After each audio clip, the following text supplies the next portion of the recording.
Oi, eu sou a Grazi e esse é o 15 Minutos com a Bíblia.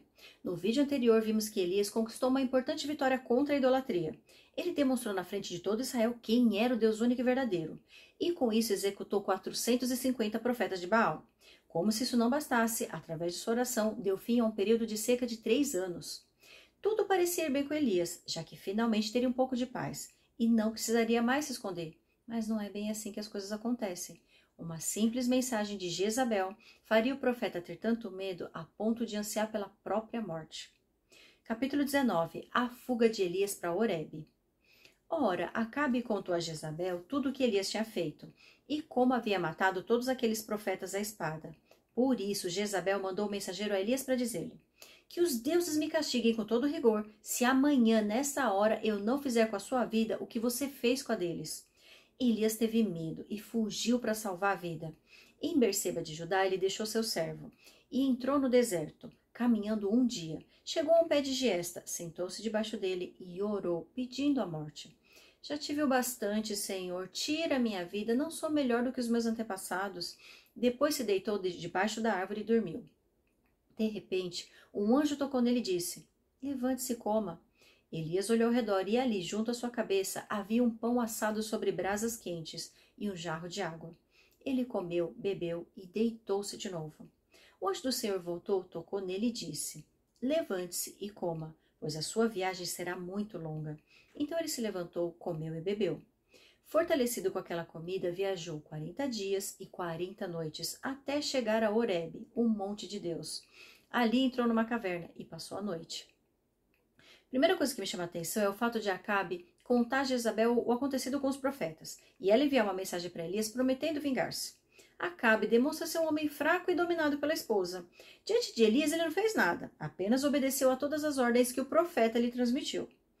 Por ser tão covarde, não levantaria um dedo contra o profeta do Senhor, mas contava as contas para Jezabel na esperança de que ela faria aquilo que ele não tinha coragem de fazer. Infelizmente, hoje, muitos maridos têm assumido um posicionamento de Acabe, permitindo que suas esposas tomem a frente em questões que eles mesmos deveriam resolver. Biblicamente falando, o homem tem a função de liderar e governar, e a mulher tem a função de nutrir, cuidar e administrar. Quando o homem e a mulher estão bem posicionados e cada um desempenhando a sua própria função, ocorre uma sinergia que faz com que os esforços individuais criem um resultado muito maior que a soma isolada das partes. O que eu estou querendo dizer com isso é que se cada um realiza aquilo que faz de melhor, ou seja, o que foi criado para fazer, a estrutura familiar se consolida e se fortalece. E a consequência disso é uma edificação muito mais forte do que ocorreria se cada um não oferecesse o seu máximo potencial. Creio que esse ensinamento seja bastante oportuno para gerar um momento de reflexão. Procure analisar no seu relacionamento se marido e mulher têm seguido o modelo bíblico ou se estão agindo de forma desalinhada ao propósito de Deus. Se perceber que as atitudes do dia a dia estão disfuncionais, converse com seu cônjuge e analisem em conjunto o que podem fazer para levar o relacionamento a um patamar de excelência, não de fracasso. Outro ponto que me gera reflexão aqui é a maneira como enfrentamos os nossos medos mais profundos.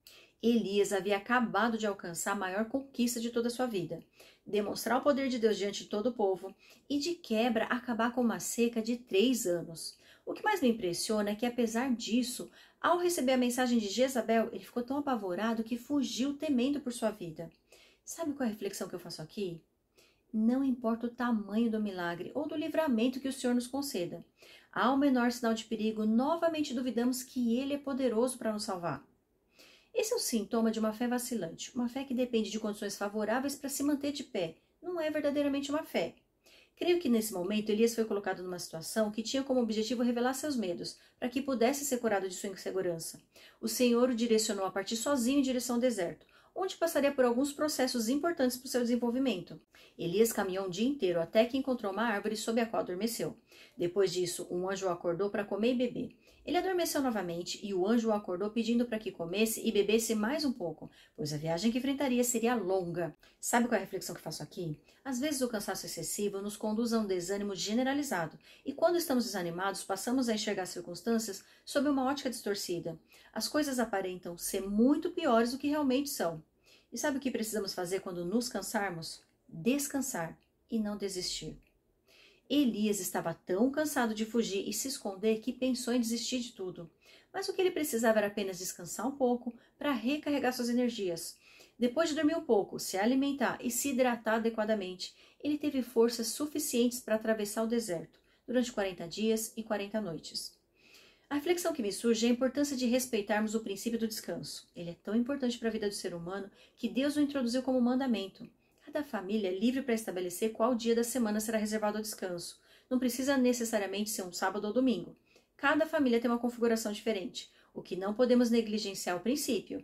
Ele é fundamental para manter as relações familiares equilibradas. Muitas brigas e discussões acontecem por conta do cansaço acumulado, que não possui uma válvula de escape para ser aliviado.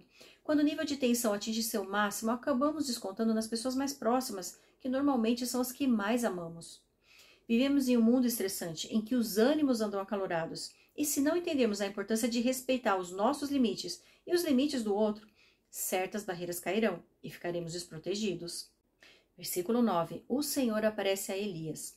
E a palavra do Senhor veio a ele. O que você está fazendo aqui, Elias? Ele respondeu, tenho sido muito zeloso pelo Senhor, o Deus dos exércitos. Os israelitas rejeitaram a tua aliança, quebraram os teus altares e mataram os teus profetas à espada. Sou o único que sobrou, e agora também estão procurando matar-me. O Senhor lhe disse, saia e fique no monte, na presença do Senhor, pois o Senhor vai passar. Então veio um vento fortíssimo, que separou os montes e esmigalhou as rochas diante do Senhor. Mas o Senhor não estava no vento. Depois do vento, houve um terremoto, mas o Senhor não estava no terremoto. Depois do terremoto, houve um fogo, mas o Senhor não estava nele. E depois do fogo, houve um murmúrio de uma brisa suave.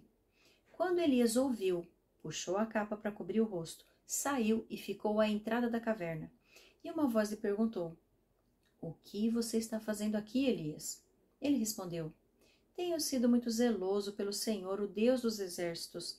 Os israelitas rejeitaram a tua aliança, quebraram os teus altares e mataram os teus profetas à espada. Sou o único que sobrou, e agora também estão procurando matar-me.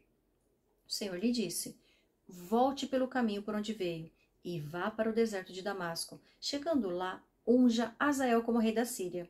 Unja também Jeú, filho de Ninzi, como rei de Israel. E unja Eliseu, filho de Safate, de Abel-Meolá, para suceder a você como profeta.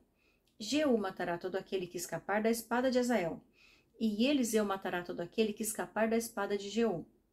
No entanto, fiz sobrar 7.000 em Israel, todos aqueles cujos joelhos não se inclinaram diante de Baal, e todos aqueles cujas bocas não o beijaram. A primeira coisa que me chama a atenção é a pergunta retórica que o Senhor faz a Elias. Deus não esperava receber uma resposta, mas sim gerar uma reflexão. Certamente o Senhor sabia que ele estava naquela caverna tentando se esconder, fugir de seu propósito. E sempre que Deus incita alguém a refletir, a resposta que vem normalmente não é ligada à pergunta. Elias não respondeu o que estava fazendo ali. Ele apenas colocou para fora a sua forma de enxergar a situação em que se encontrava. Sob a ótica dele, todos estavam perdidos, e somente ele tinha se mantido fiel. Ele via a situação sob a perspectiva que todos estavam contra ele, para matá-lo. O interessante é a resposta do Senhor. Ele não repreende Elias por pensar daquela forma, nem por ter fugido. Ele apenas acolhe seus sentimentos e o convida a se colocar na presença de Deus. E sabe o que eu aprendo aqui? Deus é infinitamente paciente com as nossas fraquezas e vulnerabilidades. Ele não nos julga e não nos questiona. Apenas reconhece nossos sentimentos como sendo legítimos. Antes de se revelar, o Senhor envia um vento fortíssimo, um terremoto e um fogo. Somente depois é que surge uma brisa suave. E sabe qual é a reflexão que eu faço? Deus não está nas turbulências, nos desafios ou nas provas que enfrentamos. Ele representa o alívio que sentimos depois que somos refinados por esses processos. Para sentir a verdadeira presença de Deus, precisamos antes passar por determinadas situações que nos habilitem a percebê-la. A brisa suave poderia passar despercebida se não viesse depois de todas essas tribulações. Depois de submeter Elias a esse processo de cura interior, o Senhor pergunta novamente o que Elias está fazendo na caverna. E ele repete exatamente as mesmas palavras, ou seja, as circunstâncias ao seu redor não haviam mudado em nada. Mas Elias era uma pessoa diferente. Depois de entrar em contato com a presença, ele estava preparado para assumir o desafio que Deus tinha para ele. Voltar pelo caminho por onde veio e ungir 3 homens para cumprir seus propósitos. Dentre eles, Eliseu, que viria a ser o seu sucessor. Antes de enviar Elias para sua missão, o Senhor faz questão de dizer que ele não estava mais sozinho. Deus havia reservado um remanescente para essa hora, 7.000 em Israel, que não tinham se curvado diante de Baal. Versículo 19. O chamado de Eliseu. Então Elias saiu de lá e encontrou Eliseu, filho de Safate. Ele estava arando com 12 parelhas de bois e estava conduzindo a 12ª parelha. Elias o alcançou e lançou sua capa sobre ele. Eliseu deixou os bois e correu atrás de Elias. Deixa-me dar um beijo de despedida em meu pai e minha mãe, disse. E então irei contigo. Vá e volte, respondeu Elias. Lembre-se do que lhe fiz. Eliseu voltou, apanhou a sua parelha de bois e os matou. Queimou o equipamento de arar para cozinhar a carne e a deu ao povo, e eles comeram. Depois partiu com Elias, tornando-se o seu auxiliar. Olha que interessante. Assim que se põe a caminho, Elias encontra o seu sucessor e lança sobre ele sua capa, como sinal de que transmitiria a ele sua autoridade. E Eliseu atende imediatamente o chamado e honra seu pai e sua mãe antes de partir, para que o abençoe no cumprimento do seu propósito. Eliseu queima seu arado e oferece os bois em holocausto. E a lição que aprendo aqui é: quando recebemos um chamado de Deus, devemos aceitá-lo de imediato, sem sequer cogitar colocar uma semente de dúvida em nosso coração. E devemos lançar fora o nosso passado e eliminar qualquer possibilidade de voltar a ele. Eliseu sabia que aquela decisão não tinha volta. Custasse o que custasse, ele estaria disposto a seguir Elias e se tornar o novo profeta da nação. Eu te vejo no capítulo 20.